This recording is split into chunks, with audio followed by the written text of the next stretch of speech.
Se você caiu de paraquedas nesse vídeo, eu não sei para que lado é o carro. Aqui vai ter a parte 1 desse tema que nós já falamos aqui sobre pastorado feminino. A série de masculinidade e feminilidade cristã continua aqui no canal do Movimento 024. E aí 024, beleza? Eu sou Matheus Moura e hoje a gente continua com um tema controverso. E se você acha que mulher não pode ser pastora, eu não tô nem aí pra você. Vamos lá, nós ficamos... Gente, é brincadeira, tá? Eu respeito todo mundo que pensa diferente.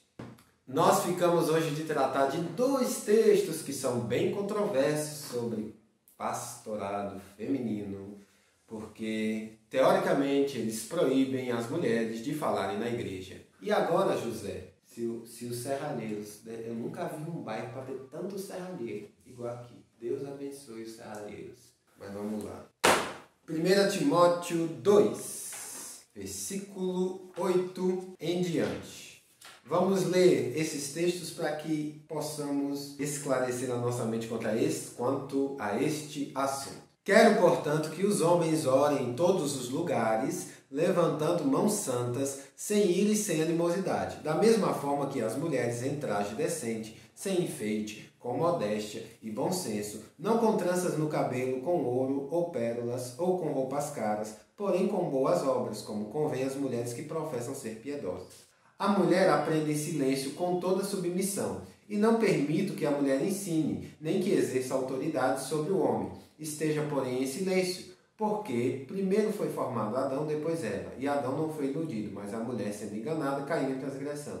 Mas ela será salva tendo filhos, se permanecer em fé, amor e santificação, com bom senso. O outro texto é 1 Coríntios 14, do 33 ao 35, que diz o seguinte: porque Deus não é Deus de confusão e sim de paz, como em todas as igrejas dos santos. Que as mulheres se conservem caladas na igreja, porque não lhes é permitido falar, mas sejam submissas, como também a lei determina. Se, porém, querem aprender alguma coisa, pergunte em casa a seu próprio marido, porque para a mulher é vergonhoso falar na igreja. Aí agora você diz, Matheus, todos os seus argumentos da semana passada caíram por terra, porque Paulo está proibindo aqui a mulher de falar. E como é que a gente compreende esses textos agora? Vamos primeiro para 1 Timóteo, para a gente compreender direitinho aqui o que é que está colocado em Timóteo e aventar algumas possibilidades porque é que isso aqui foi escrito. A partir do versículo 8, nós temos orientações primeiro para os homens. E, de propósito, eu li desde esse versículo. Porque está dizendo aqui que os homens, em todos os lugares, devem orar levantando mãos santas. Mas nem por isso, nós homens, em todos os lugares, oramos levantando mãos santas. Isso é um problema de compreensão já. Da mesma forma, as mulheres não podem usar tranças, nem adornos, nem ouro. Já ficou complicado. Parece que selecionaram aqui exclusivamente o trecho que diz que a mulher não pode ensinar e nem exercer autoridade sobre o homem. Então, nós temos que compreender esse texto a partir do seu contexto e buscando uma compreensão completa. A gente orienta os homens a orarem em todos os lugares levantando as mãos. A gente orienta as mulheres que não podem usar trança nem adornos. Ficou complicado agora de defender o texto especificamente por causa desse trecho. Mas aí a gente entra numa discussão mais ampla. Existem trechos aqui que são orientações pontuais e específicas para um momento e outras orientações que são transcendentais, ou seja, elas nos alcançam, são para todos os tempos, tá bom? Mas essa orientação, a gente pode compreender ela como uma orientação que nos alcança. É importante a gente lembrar que apesar de Jesus ter quebrado todos os paradigmas, eles não foram efetivamente quebrados nas relações culturais. Ou seja, nós temos diversas orientações na Bíblia também acerca de pessoas escravizadas e de senhores de escravos. Orientações do servo para tratar bem o escravo, orientações do escravo para tratar bem o senhor e para trabalhar como se fosse para Deus. Mas a gente considera admissível existir escravizados e senhores de escravos hoje? Não, porque nós sabemos que nunca foi a vontade de Deus. Nunca foi a vontade de Deus que povos fossem escravizados. Como nós também compreendemos que não é da vontade de Deus que exista a discriminação cultural contra a mulher, mas que o Senhor Jesus veio para restaurar-nos a nossa condição original, né?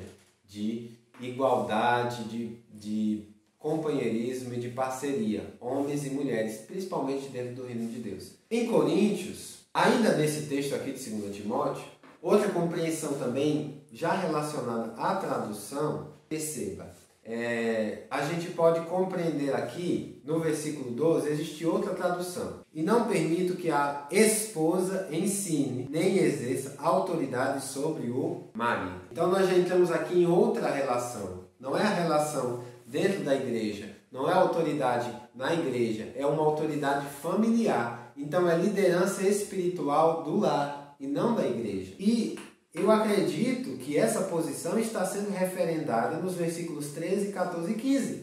Porque o versículo 14 está falando de Adão e Eva. Era uma família. E o versículo 15 está falando que a mulher será salva tendo filhos, se permanecer em fé, amor e santificação com bom senso. Então a mulher que não tem filhos, a mulher estéril, ela não tem papel espiritual, ela não tem função espiritual, fica aí outra compreensão, um problema de tradução, nós podemos elencar como esclarecedores para esse texto. Em 1 Coríntios fica até mais fácil de compreender porque é que Paulo está dizendo isso. 1 Coríntios era uma igreja um tanto complicada, né? Então quando Paulo está falando que Deus não é Deus de confusão, é porque confusão, os coríntios entendiam muito bem, né? E existia muita rusga entre as mulheres lá em Coríntios.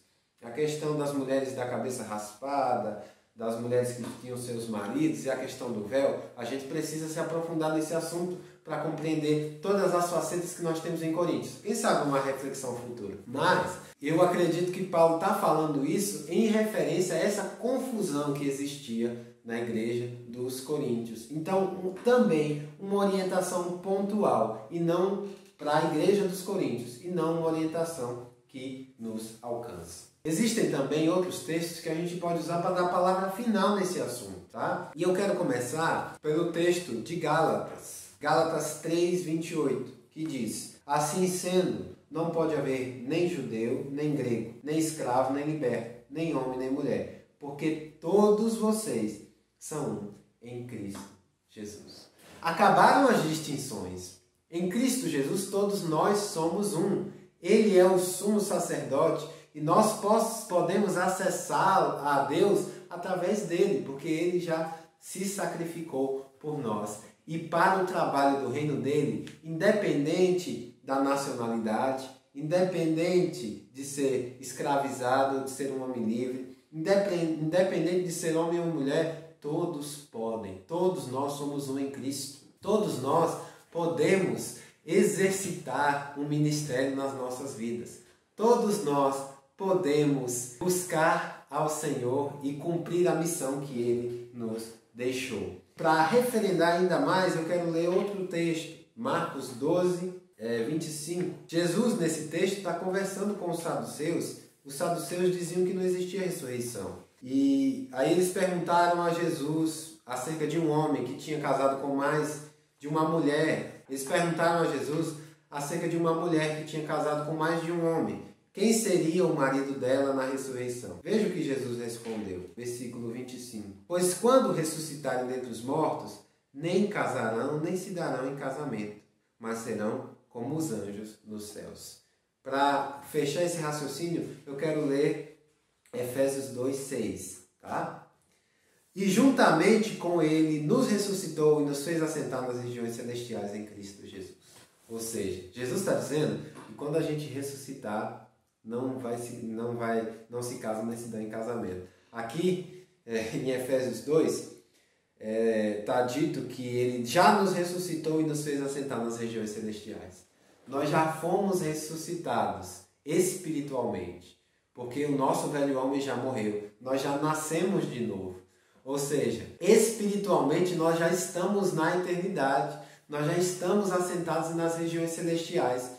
E se Jesus está dizendo que não existe distinção de gênero e que não existe relação masculina e feminina depois da ressurreição, e aqui Paulo vai dizer que nós já estamos ressuscitados e já estamos assentados nas regiões celestiais, é porque realmente, meus queridos, para os dons do Espírito, para os ministérios, para os dons ministeriais, não existe distinção. Quais são os papéis de masculinidade e feminilidade cristã para o reino de Deus, para os ministérios? A resposta é: não existem papéis distintos.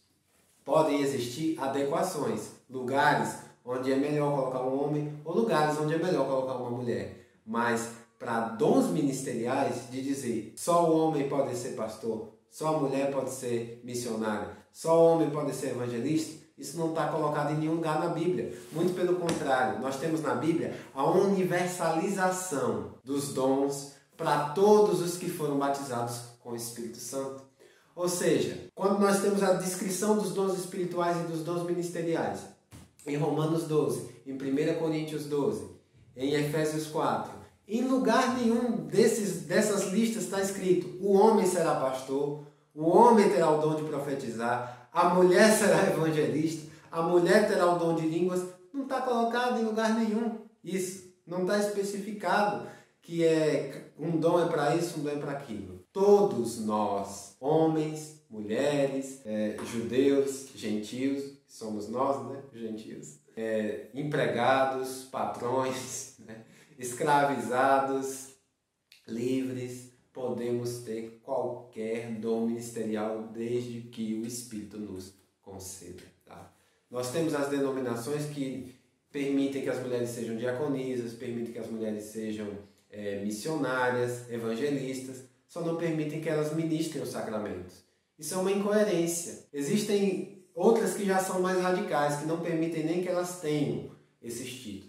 Nós, metodistas livres, há muito tempo reconhecemos o pastorado feminino e ordenamos pastoras nas nossas igrejas, porque nós compreendemos que esse foi o compromisso de Jesus com todos, homens e mulheres. Então, que fique claro, para dons ministeriais, dons espirituais e para o ministério pastoral, não existe distinção de sexo e gênero. Isso quem colocou foi o próprio Senhor Jesus. Certo? Que esse vídeo possa ter sido esclarecedor para você. Se você sonha em ser pastora, ore e peça discernimento ao Senhor para que Ele confirme esse ministério no seu coração.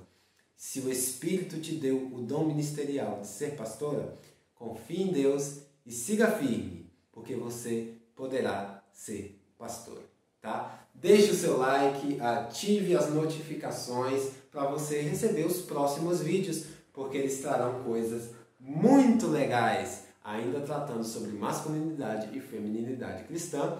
E na próxima semana, já vou adiantar um pouquinho, vamos começar a falar sobre esses papéis na família. Aí sim existem distinções. Compartilhe esse vídeo para todos os seus amigos e muito obrigado.